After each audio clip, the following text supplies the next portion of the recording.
তো মনে হয় এটা প্রত্যেকটা মেয়ের কাছেই স্বপ্ন। বাবা সর একটু, সর রে।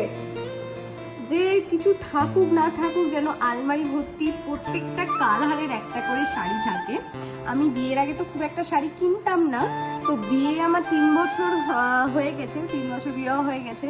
তো 3 বছরের মধ্যে মোটামুটি আমার আলমারিটা ভর্তি হয়ে গেছে। এই জায়গাটা যেরকম ফাঁকা আছে, এবছর পুজোতে এতটা শাড়ি নেব না, বাট কিছুটা হলেও ভর্তি হবে। 3-4টে শাড়ি তো নেবই। আর তাছাড়া এইখানেও আছে, এইটাতেও আছে, এগুলো কিছু নতুন শাড়ি, কিছু পুরনো শাড়ি আছে। এইখানের মধ্যেও তাই কিছু নতুন শাড়ি, কিছু পুরনো শাড়ি। এইটা তো পুরোটাই ভর্তি হয়ে গেছে, বুঝতেই পারছো। অনেকগুলো হ্যাঙ্গার আছে, প্রত্যেকটা হ্যাঙ্গার আমি একটা করে শাড়ি ঝুলিয়ে রেখেছি। কিছু নতুন শাড়ি আছে, কিছু পুরনো শাড়ি আছে।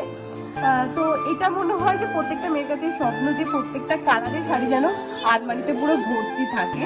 তো এই বিয়ের পরে আমার শাড়ি কেনার নেশাটা একটু বেড়েছে বলতে গেলে।